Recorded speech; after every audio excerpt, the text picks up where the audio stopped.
Today, we're diving into a really complex topic: why good students cheat. It's not always a simple case of right and wrong. Often, it's a reaction to some pretty intense pressure, from inside our own heads, from our schools, and from society itself.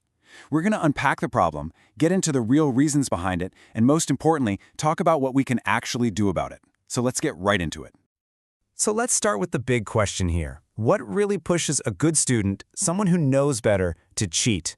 It's so easy to just label it as a character flaw, right? But what if it's actually a symptom of a much bigger problem? That's the fundamental question we're going to break down. Okay, so to really get our heads around this, let's start by defining what we're even talking about. What exactly is academic dishonesty? Academic dishonesty is a pretty big umbrella term. It covers everything from, copying a friend's homework to full-blown plagiarism on a major paper. But here's the key thing, the why. It's so often rooted in fear, intense pressure, and just feeling totally unprepared. And when those feelings take over, the whole point of education, actually learning something, gets completely lost in the shuffle. This brings us to that why. And the reasons, well, they're not simple. They're layered, stretching all the way from our own individual psychology to the entire culture we live in. So, psychologically, that fear of failure can be absolutely crippling. You combine that with low self-confidence or that last-minute panic that comes from procrastination, and suddenly cheating can start to feel like the only way out. And then there's this little psychological trick our brains play on us called moral disengagement. It's that little voice in your head that whispers, hey, everyone else is doing it, so it can't be that bad. But listen, it is not just about the student. The school environment itself can create the perfect storm for cheating. When schools put all the emphasis on high-stakes tests instead of on genuine understanding, they are basically creating an incentive for students to find shortcuts.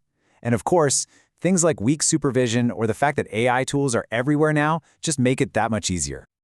And if we zoom out even further, you can see these huge societal pressures at play. We live in a world that often screams that the final result is all that matters, way more than the effort it took to get there. This creates this hyper-competitive mindset where a student's entire sense of worth gets tangled up in their rank, not in their own personal growth.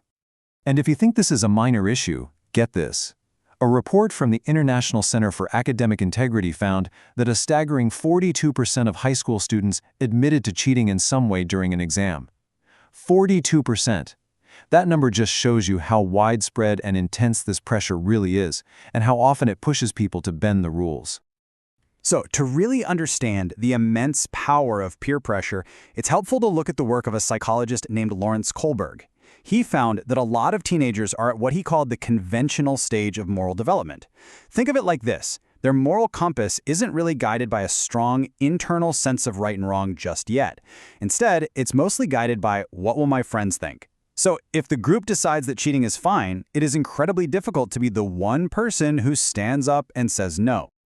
Okay, so recognizing the problem is one thing, but how do you actually spot it? And what's the real long-term damage that it causes? The warning signs are definitely there if you know what you're looking for. For students, it's often an internal struggle. You might see them justifying their actions, feeling tons of anxiety before tests, or just avoiding learning altogether. And for teachers, the red flags are more external. Things like identical assignments turning up, or a student's performance being all over the place, or a sudden jump in grades that just doesn't quite add up. And the true cost of cheating is so much bigger than just a single grade. It really eats away at your personal integrity. It leaves you with these huge gaps in your knowledge, and it replaces any sense of accomplishment with guilt and fear. Worst of all, it can set a really dangerous pattern for unethical behavior later on in your career and your life. Okay, we've gone through the problem and its causes, which can feel a little heavy. So now, let's pivot and focus on solutions. What does a real toolkit for academic integrity actually look like in practice? For students, the journey really starts with self-regulation.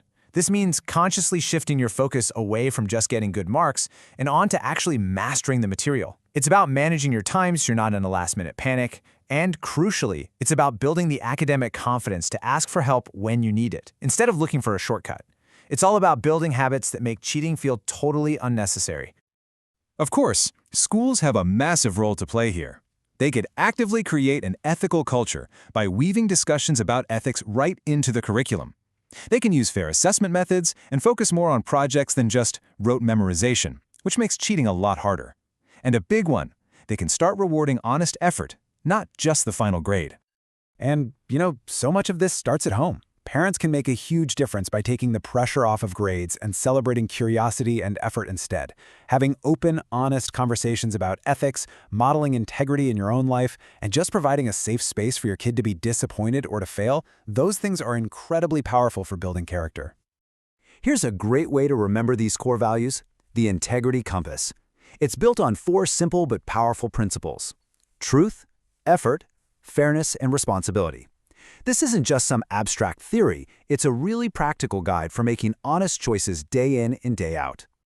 So I want to end with this question for you to think about. Building a culture of integrity isn't something that's just handed down from on high. It's really a grassroots movement, built one small, everyday choice at a time. So what's the one small thing you can do today to be a part of that solution?